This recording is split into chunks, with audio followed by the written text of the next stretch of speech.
I am reading Project Hail Mary and I need to vlog this because it's really, really fun. I'm enjoying it so much. But I want to document my reading experience because this is my first Andy Weir. And yes, I haven't read any of the books. I haven't read The Martian yet.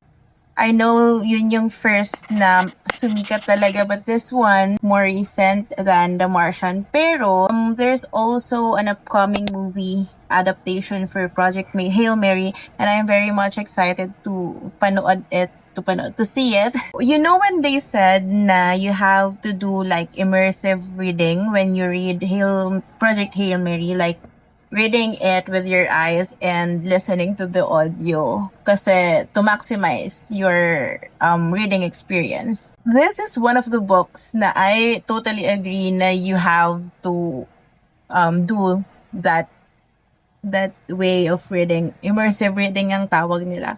I picked up the audiobook and I have the ebook. Pinag-isipan ko pa kung gusto ko ba ng physical copy kasi I have a lot of physical TBRs, as you can see, tas meron pa dito. Wag ko na i-push, diba? I dove right in kasi with Project Hail Mary, so I didn't know na ma-enjoy ko siya. I read sci-fi, yes, but not as often as the other genres. I'm very much enjoying it, and yeah, yun lang. Just to open this vlog. I saw the treasure, water and coffee, liquidate the bagels, flip the nights. What did you find? I see Miranda. Everywhere she is begging me. Miss Miranda, check Miranda. How the man-human connection go together or go apart. I was supposed to update you at 20% and then 50%, pero I'm already at 60% and I haven't told you yet what this book is all about.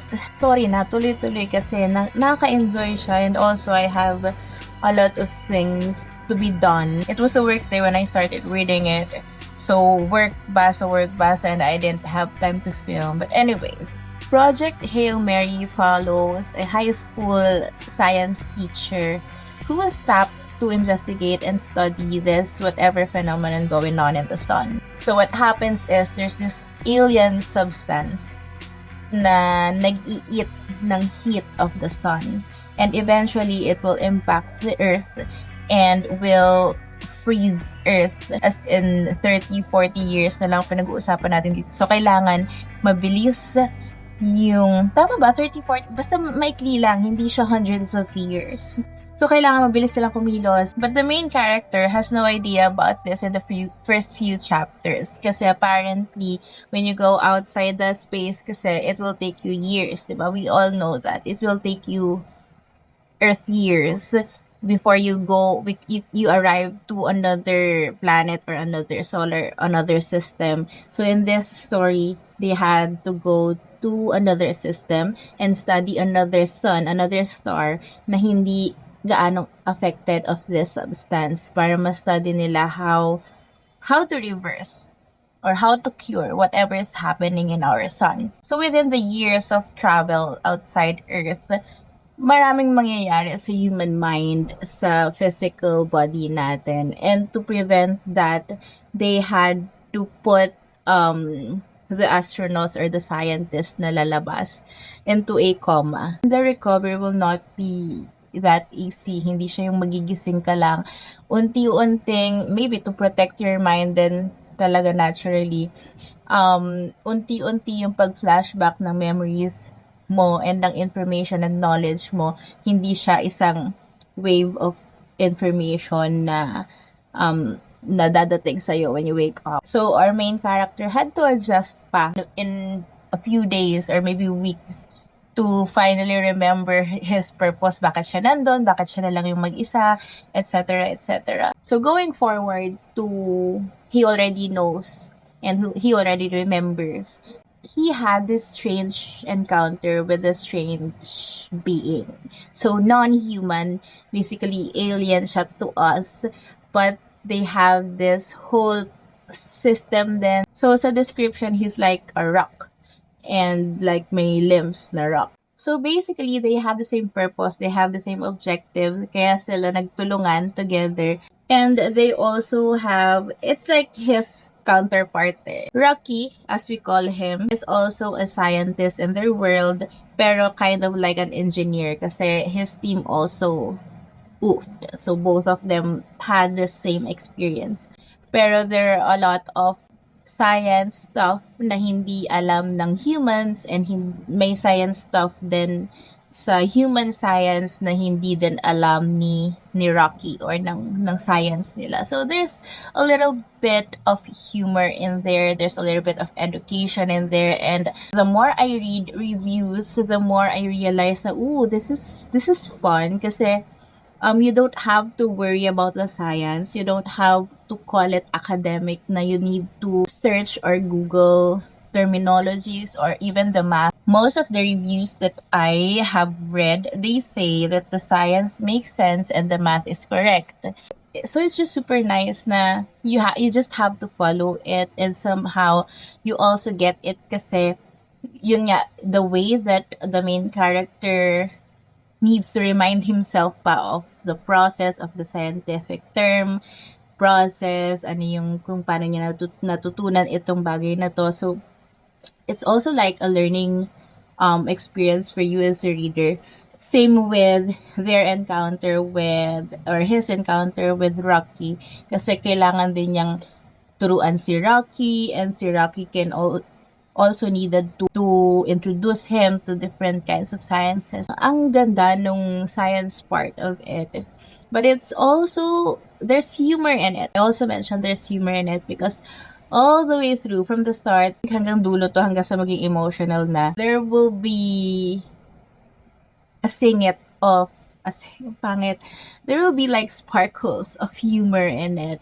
And maybe to me as a reader, that what makes me connected to it. Kasi if it's like super hard science, it's super hard serious sci-fi, siguro I won't be this much enjoying it. Pero the humor and the connection in it, and also yung how it's also written in a first person point of view, so it's like you're listening or you're reading your friend's story, ganyan. So it's parang very level lang. Hindi siya super heavy. There are a lot of science stuff here. There's math here. Hindi kami intimidate about it.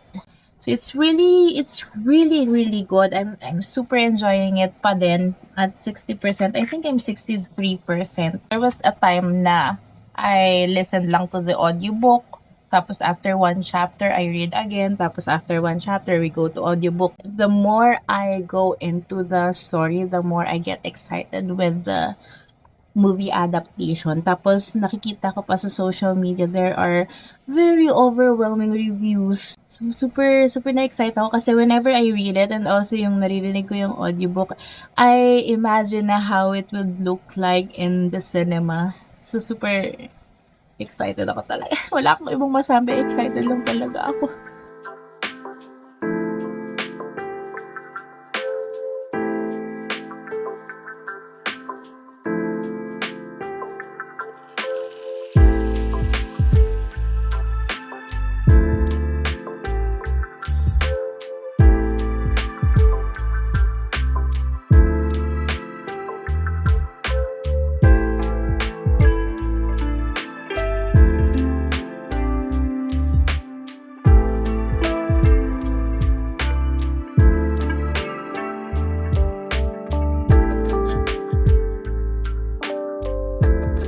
We have a long weekend ahead. So tomorrow is the last working day before the long weekend. Kaya nakaganto pa ako ngayon kasi kakauwi ko lang from work.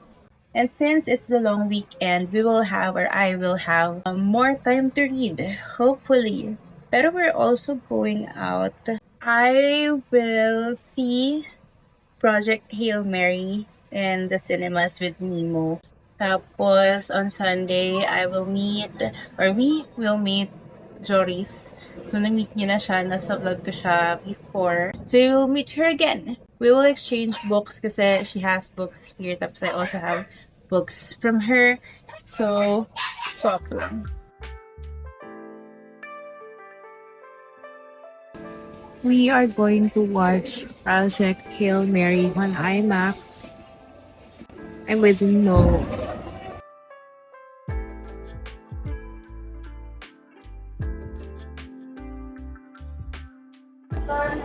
I actually finished Project Hail Mary like 2 weeks ago. Hindi ko lang nakwento, hindi pa ako nakapalitugtong dito sa vlog.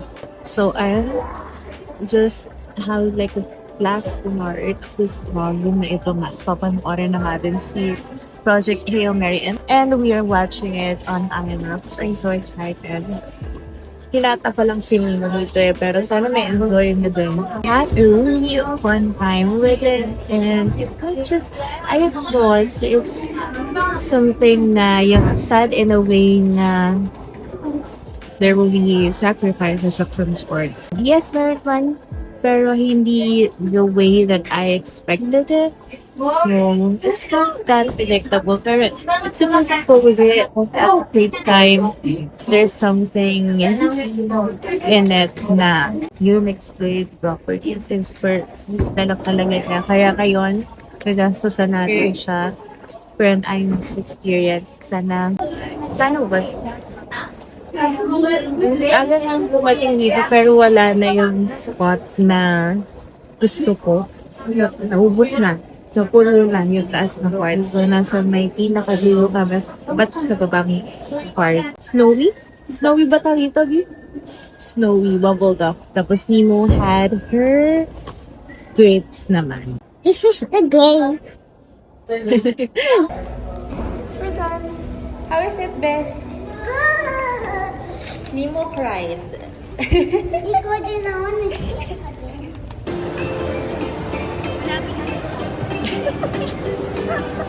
Prawns.